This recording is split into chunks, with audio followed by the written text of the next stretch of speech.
Today on Cinematic Sound Radio.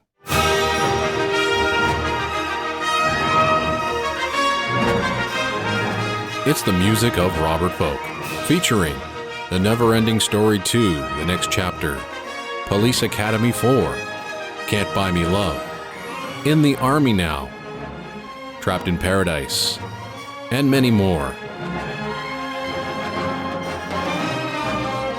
My name is Erik Woods. Thank you very much for tuning into the FLAGSHIP Show on the Cinematic Sound Radio Network, which begins now.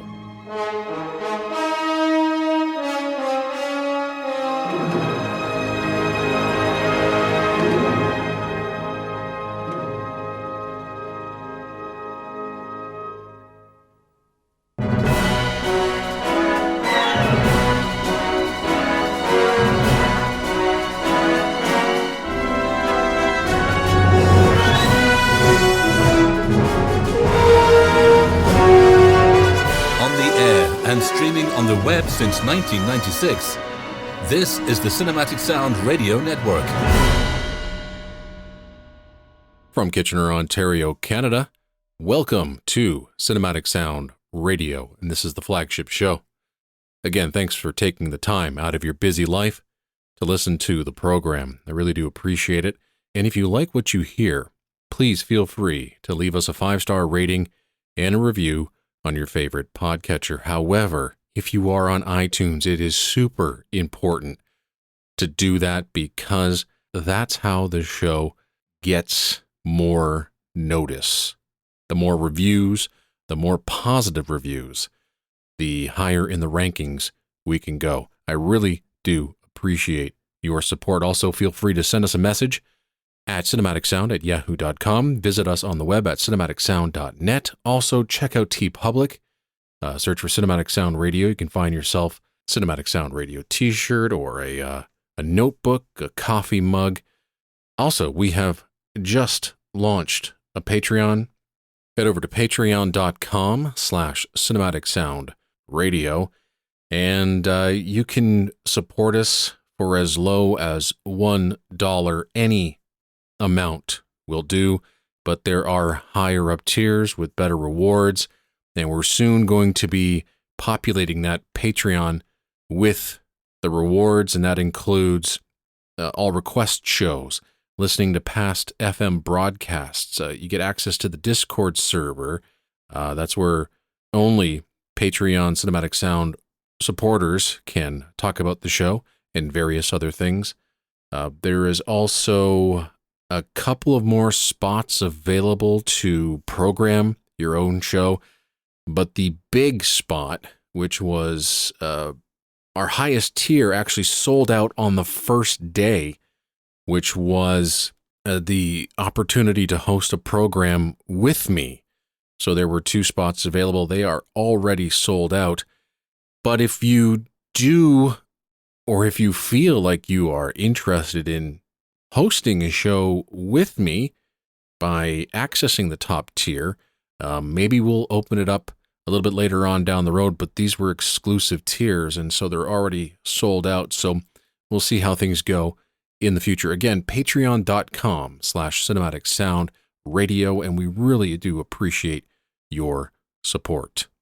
So today is a special FLAGSHIP Show episode in conjunction with Jason Drury's 2-part interview with the legendary composer Robert Folk.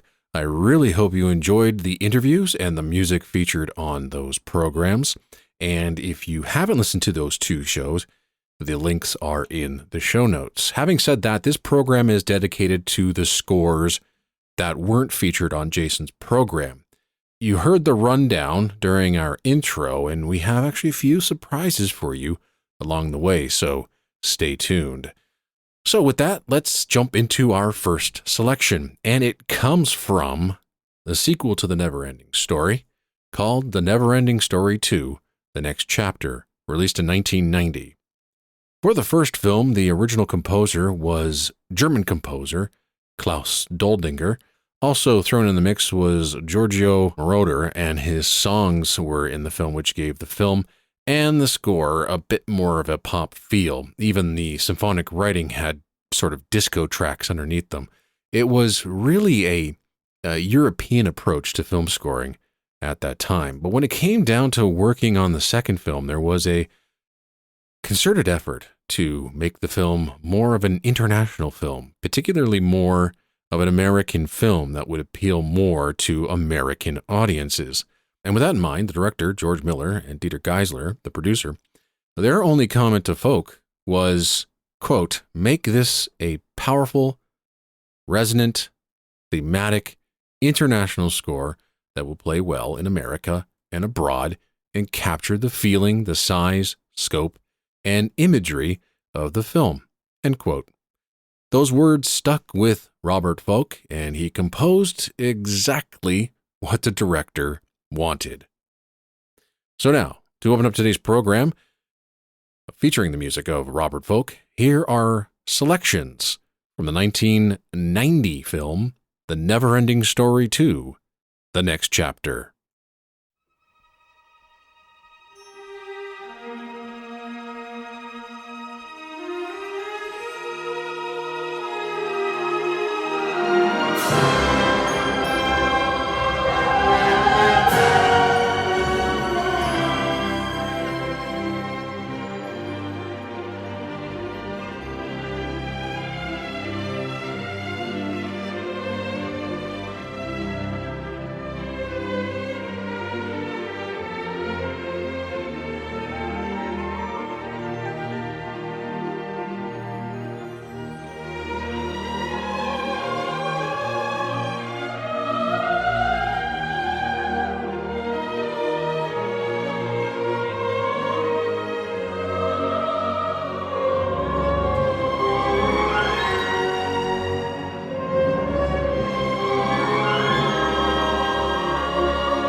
Music from The Neverending Story II, the next chapter, released in 1990, featuring original score composed by Robert Folk and featuring members of the Munich Symphony Orchestra and the choir, the Bavarian State Opera.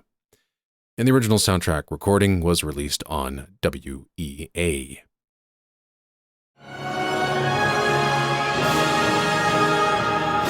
This is the Cinematic Sound Radio Network, and you're listening to the Flagship Show with Erik Woods.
That was music from one of our surprises today. It comes from the 1995 film called Theodore Rex. This was a buddy cop science fiction family film that was written and directed by Jonathan Betul and starred Whoopi Goldberg. Though originally the film was intended for theatrical release, the film went direct-to-video and consequently became the most expensive direct-to-video film ever made at the time of its release, and the film bombed. With that said, Robert Folk scored it. However, an album was never released, but thanks to an album released by Silva Screen Records called the Monster Movie Music Album, we actually get to hear Robert Folk's sweeping, fully symphonic main title piece with added choir. And to my knowledge, that is the only commercially available track from the score.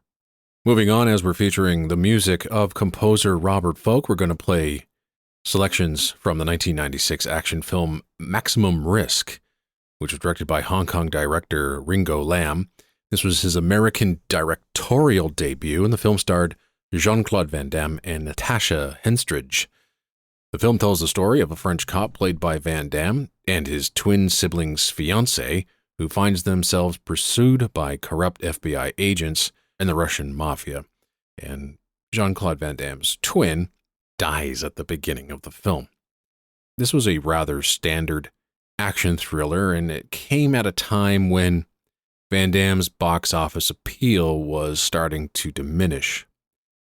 For the score, Robert Folk was tasked with supplying the film with music that didn't sound like a typical modern action score. Folk's approach was actually published in the Varese Sarabande Records liner notes, and his instructions was to, quote, reflect the ethnicity and multiplicity of the film's characters, settings, and subplots, end quote. The score Folk eventually came up with was vastly different than anything he had done before. It was a score that he described as being a, quote, world fusion score, end quote. And since the director and the composer were essentially at other ends of the world, meetings about what the score was going to be, they were sparse, and Len actually gave Folk his utmost trust and pretty much let him score the picture as he saw fit.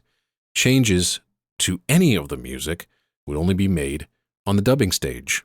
The score was written for numerous ethnic instruments and electronics. There were no symphonic elements in the score whatsoever, which was a rare occurrence for Folk at that time. And now a few selections from the 1996 film Maximum Risk. Original score composed by Robert Folk.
two selections from Maximum Risk, released in 1995, featuring music composed by Robert Folk, and the original soundtrack recording was released on Varese Saraband Records. Moving on, we're now going to play music from a film released in 1987 called Can't Buy Me Love. It was a teen romance comedy directed by Steve Rash and starred Patrick Dempsey and Amanda Peterson, in a story about a nerd at a high school in Tucson, Arizona, who gives a cheerleader $1,000 to pretend to be his girlfriend for a month. The score, for the most part, definitely sounds like an 80s score with the use of acoustic guitars, electric guitars, bass, electronics to give it a contemporary sound for the 1980s. However, there are some genuinely beautiful moments where Folk's orchestra gets to shine. These are incredibly sweet, poignant moments, but not sickly sweet.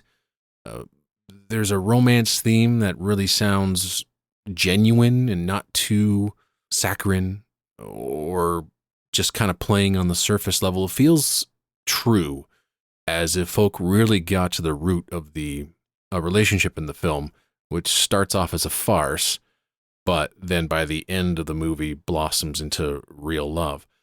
While the score does mostly have a lightweight, breezy feel to it, there is a sense of real emotion riding in the score. And now a suite of music from the 1987 film Can't Buy Me Love, music composed by Robert Folk.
That was a suite from Robert Folk's 2-CD sampler called Robert Folk Selected Suites from 10 Motion Picture Soundtracks, available on a label called Knightsbridge.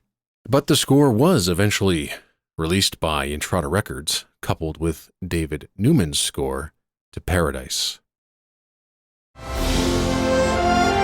Bringing you the very best music for film, TV, and video games, this is the Cinematic Sound Radio Network.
That was a selection from one of Robert Folk's earliest scores, The Slayer, a 1982 horror film, and that was the main theme music as performed by the National Philharmonic, recorded at Abbey Road, with Eric Tomlinson behind the mixing desk. Not bad for one of your earliest scores. There is no commercial release of the score as the recording of this program. However, the 4K Blu-ray, released in 2017, contains an isolated audio track of Folk's score and an interview with Robert Folk about the creation of the score. Moving on, as we're featuring more music composed by the legendary Robert Folk, we move on to Police Academy 4, Citizens on Patrol. Now, in 1984, this was considered to be the year of Robert Folk's big break into Hollywood. That year, he would compose music for two pretty big comedic hits for the time, one being Bachelor Party and the other Police Academy. Police Academy tells the story of a group of good-hearted misfit academy recruits who, under the instruction of Lieutenant Mahoney, played by Steven Guttenberg, and the score for these films are surprisingly big. They're big orchestral scores. And away from the film, you would think that the score was written for a serious police drama, but that's probably why the score worked so well in the film. I think a lot of great comedy scores who take the subject matter seriously works really well. Of course, was pretty much Elmer Bernstein's mantra for writing comedy scores in the 80s. In 1987, the fourth film of the Police Academy series was released, called Police Academy 4, Citizens on Patrol. This would be the last film Steve Guttenberg would star in the film as the main character, Lieutenant Mahoney. Now, Motown Records actually issued a soundtrack album on record and cassette, and this was actually the only film of the series to have a soundtrack album released up until La La Land Records released their limited edition soundtrack to Police Academy. And, well, this Police Academy 4 album actually featured one cut from Robert Folk's score. However, thanks to that wonderful 2-CD promo sampler that we played earlier, Folk actually gave us a chance to hear just under 10 minutes of music from Police Academy 4, which is actually labeled as Police Academy on the album.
That was a suite of music from Police Academy 4, Citizens on Patrol, released in 1987, and that suite comes from Robert Folk's sampler called Robert Folk Selected Suites. But as I made mention, Motown Records released a soundtrack album, a commercial soundtrack album, only on record and cassette, and featured one instrumental cue from Robert Folk's score. From Kitchener, Ontario, Canada, this is the Cinematic Sound Radio Network, and you're listening to the Flagship Show with Erik Woods.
That was Honky Groove from Major League 3, Back to the Minors, released in 1998. Not the best of the Major League films. I mean, Major League is really good. 2 is okay, but this one, they just kind of ran out of ideas. So Robert Folk was the composer of that film. Welcome back to the show. As we're presenting music from composer Robert Folk that actually wasn't featured on any of Jason Drury's interviews with composer Robert Folk that came out in the last few weeks here at Cinematic Sound Radio. Again, if you haven't listened to those interviews, I highly recommend you check them out. The links to those shows are in the show notes. We're now moving on to Trapped in Paradise, released in 1997. This was a film directed by one of Robert Folk's personal favorite filmmakers of all time, George Gallo. George Gallo directed a film called 29th Street, a critically acclaimed film. It was his directorial debut, and although the film failed to reach an audience, Robert Folk loved the movie. So he got a chance to work on Trapped in Paradise, and working with one of his favorite directors probably helped inspire Folk write what he calls one of his favorite scores. The music is very much in a Americana vein, very Copland-esque. There's also some highly energetic action material. And that's the one track we're going to play for you right now on the program. It is The Sled Chase from the 1997 comedy starring Nicolas Cage, Dana Carvey, and the highly underrated Jon Lovitz.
That was a sled chase from Trapped in Paradise, a 1997 film with music composed by Robert Folk.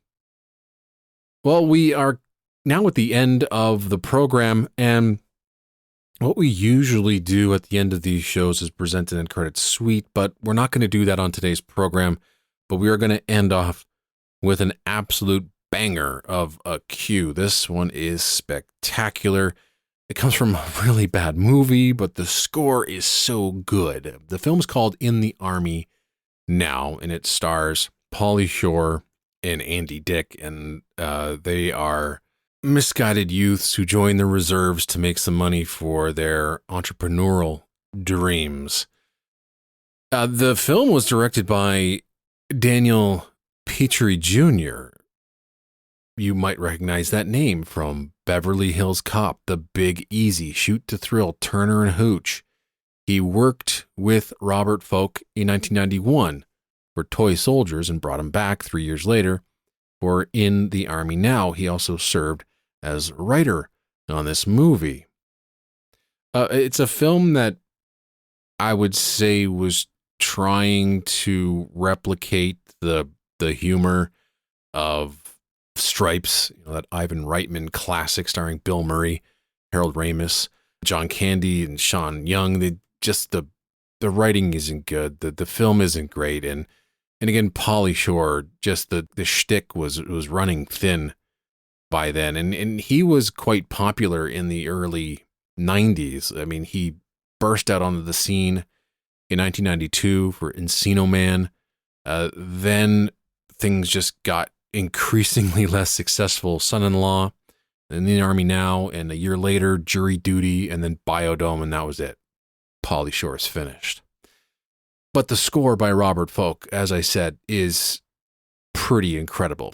And so, just before seeing the first assembly of the movie, Folk actually happened to be listening to two of his favorite orchestral works by Richard Strauss, A Hero's Life and the Alpine Symphony.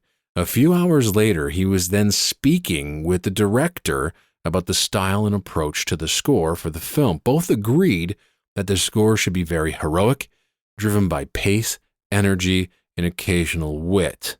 And Folk actually enjoys scoring comedies, but he's one of the first to admit that it can be limiting.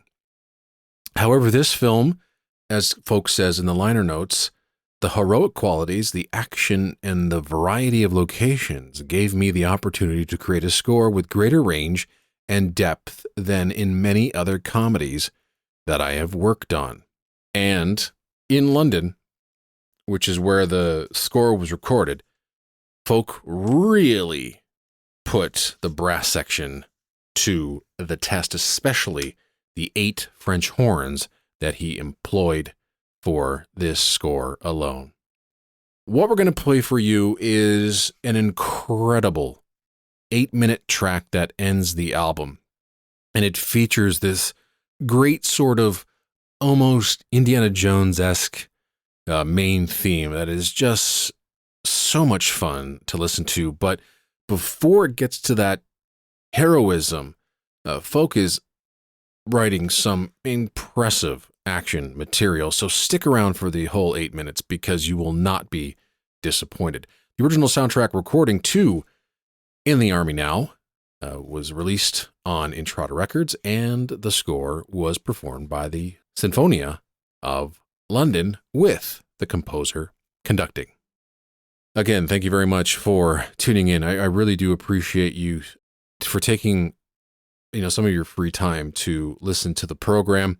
And if you are so inclined, please check out our Patreon, which has just been recently launched, patreon.com/cinematicsoundradio. See if you find a tier that you like. And we do appreciate any sort of support that you send our way. And as a promise, every person who signs up, it doesn't matter which tier you're in, all the new patrons will be mentioned during the newest episode. So, since the launch of our Patreon a week ago, we would like to thank Matt DeWater, David Ballantyne, Mindtrix, Joe Wiles, Rich Alves, Maxime, William Welch, Tim Burden, Alan Rogers, David Williams, Max Homulak, Jeffrey Grabner, Douglas Lacey, and Don Mays. We really do appreciate all of our patrons, and we thank you very much for supporting the program. So if you want to get your name heard on the program, then sign up now, and I will read the new patrons on the next episode of the Flagship Show. And with that, here is Robert Folks in the Army now. And until next time, take care wherever you are in this world, and happy listening.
Thank you for tuning in to the Cinematic Sound Radio Network.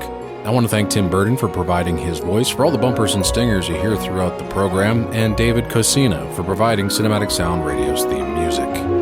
If you have any questions, comments, or concerns, please email us at cinematicsound@yahoo.com. You can find us on social media at CinSound Radio on Twitter and Cinematic Sound on Facebook. And if you listen to us on Apple Podcasts, please take a moment right now to rate the show and write a brief review. Reviews help introduce potential listeners to the show. And while you're at it, head over to TeePublic to get a Cinematic Sound Radio t-shirt. And don't forget to check out Cinematic Sound Radio at cinematicsound.net.